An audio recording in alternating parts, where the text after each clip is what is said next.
the IGAD FAO partnership project on drought resilience, funded by the Swiss Agency for Development and Cooperation, covering Ethiopia, Somalia, and Kenya, aim to address this adverse situation through the generous support from the SDC. FAO, in collaboration with Mandera County Government, acted and COCOP supported the local community through different activities that we are really all testimony.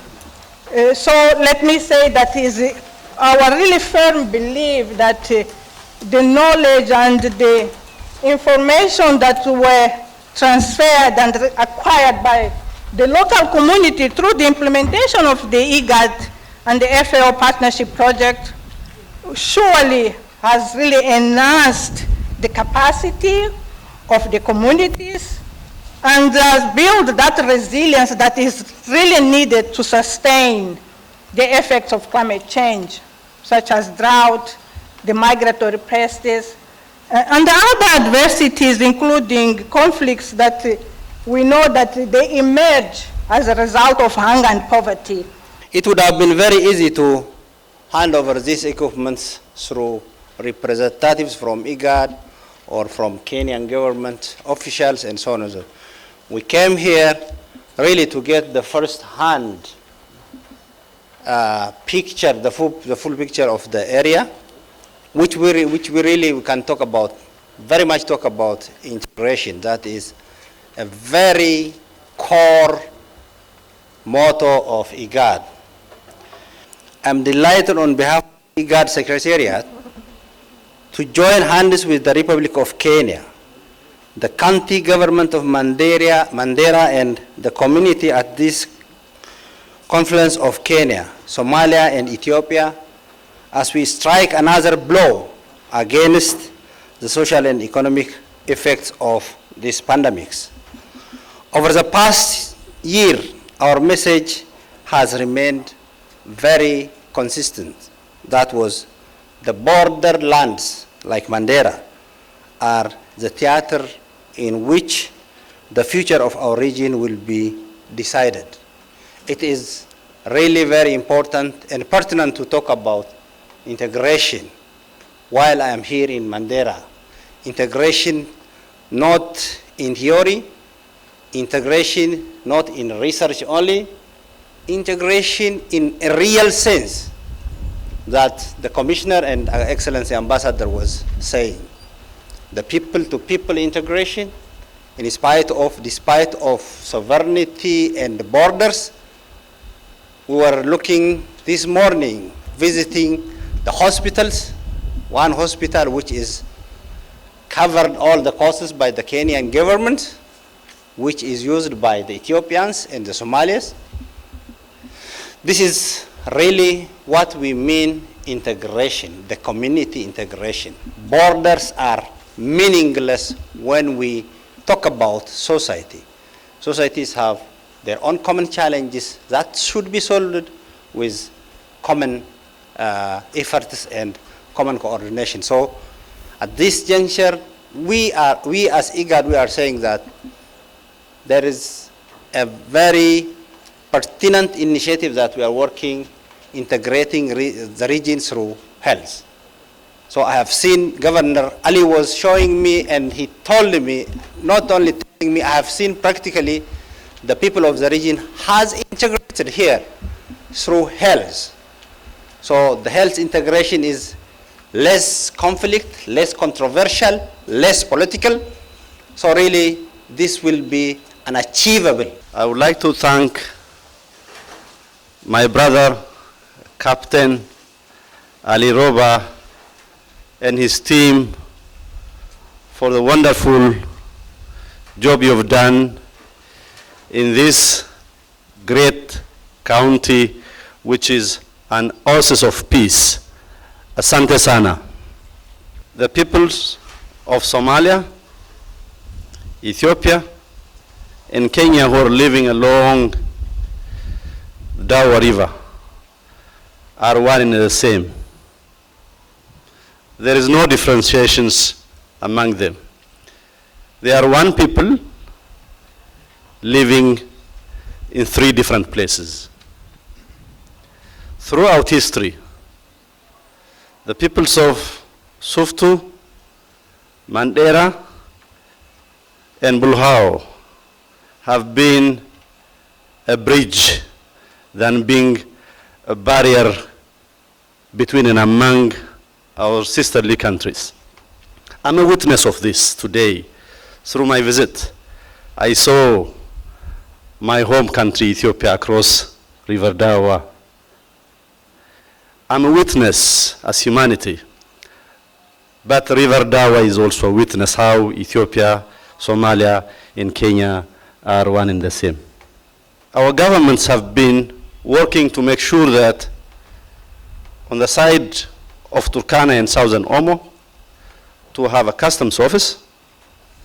By the same token, between Mandera and Suftu, working is undertaken to make sure that the 2 people enjoy decent life. So in my view, my visit to this great county would help me to have a first-hand witness of the development endeavors the county is undertaking. The Republic of Kenya presents its compliments to the Executive Secretary of IGAD on the continued support and collaboration on various social development spheres. The Kenya government appreciates the continuous support from IGAD and partners in addressing the COVID-19 pandemic in the region, and especially targeting border communities. I recall that when the COVID pandemic broke out in March of 2019, one of the first areas that we had cases from was Mandera County. And there was a lot of concern on how to contain this.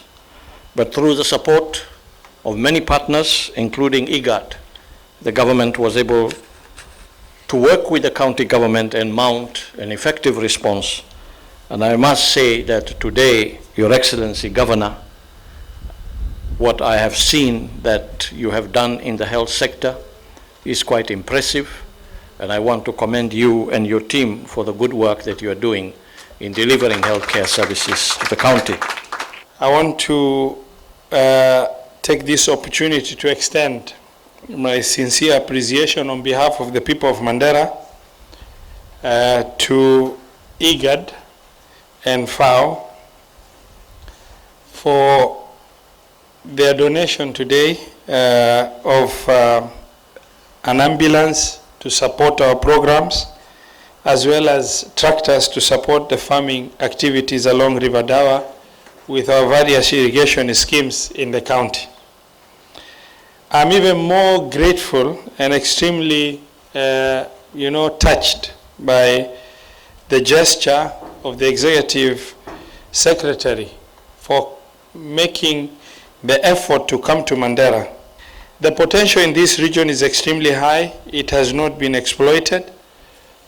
We are immensely grateful, and we look forward to continued partnership with IGAD in terms of fostering that integration program between our communities as a core mandate.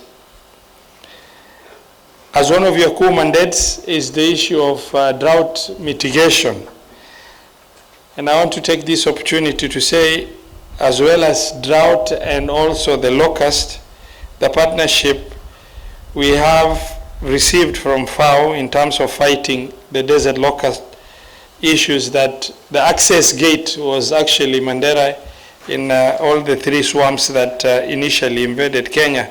We've partnered very well, as well as our Ministry of Agriculture at national level, and worked extremely well. And the partnership between us and also our own Ministry of Health is extremely well, as we've seen today.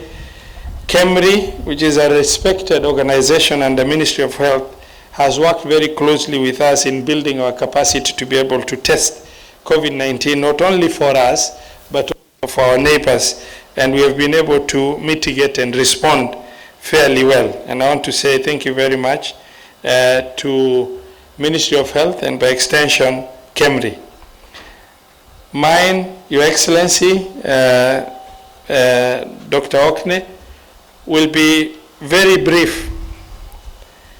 4 issues, to be precise. One, we have worked very closely with KEMRI, but because of resource challenges, KEMRI had planned to put up a regional disease control center for both livestock and for human beings here in Mandera, where we've donated 100 acres of land and we've just recently fenced. And that partnership would mean a lot because Mandera is the biggest town in a radius of about 400 kilometers around itself, covering southern Somalia, southern Ethiopia, as well as northeastern Kenya. The second and most transformative issue, I would not have put it any better than Dr. Solomon. Dr. Solomon has really elaborated because we walked this journey with him from 2013 as we discussed this issue. Your organization, IGAD, sponsored a feasibility study that was called the Our River Integrated Project. That feasibility study was successfully completed. It has indicated a huge potential to engage our youth, to improve food security, to improve employment through industrialization by availing access to electricity, and to fight environmental degradation that is caused by flooding. That report was finalized in 2016, I think, Dr. Solomon, 2016, right? The 3 countries of Kenya, Ethiopia, and Somalia have engaged severally. Ethiopia had endorsed that program. Kenya government has endorsed. At the time, our brothers in Somalia had challenges with respect to government stability, and as such, they couldn't make any commitment. But the situation has improved. I want to make a request. If IGAD can pick up that issue and that report and, resuscitate it so that we're able to reactivate. What the project largely entailed is strategic damming of the Ua River at a place called Nitiaya, which was scientifically identified to be the most suitable site because it's characterized by deep gorges that are over 2.5 to 3 kilometers deep. The objective were 4. One, because whenever it rains in Ethiopian highlands and the river, we are downstream, there is a lot of water that comes with the river, which is over 100 meters wide, and the flooding normally spills over more than a kilometer either side of the river, destroying crops and livelihoods along the river. So the most critical issue was flooding control. And as a side issue from flooding control is by strategically damming that river at Nitiaya. And the last issue that it was aimed at is environmental degradation intervention. And that program would have really done. And over and above, the issue of employment. And finally, by strategic damming and that deep gorge, it was determined that dam would be able to do close to 50 megawatts of hydroelectric production, which we are in dire need of. Because we cannot do industrialization in this area, we depend on diesel generators, it's very expensive and it's insufficient. In Mandera town we have 1.5 megawatts of power and it's not enough only for lighting. And we need industries to come up. The largest deposit of gypsum limestone is in Elwak area, which is a radius of 25 kilometers. We can do cement production, but to do one factory of cement, it requires more than 30 megawatts of power to be able to do what it needs to do. So we feel that the region will be able to benefit from locally supplied power that is going to benefit the 3 countries and the bordering towns along the river. Isiolo-Mandera Road, within which we have 2 bridges and customs border linking Kenya to Ethiopia. One bridge is at Ramu, Sade and Ramu connecting and with customs border. The other one is at Malkasuftu, we've just visited. If that program can be, catalyzed and pushed for it to happen. Otherwise, if IGAD can do the bridge for us, that will be transformative in undertaking.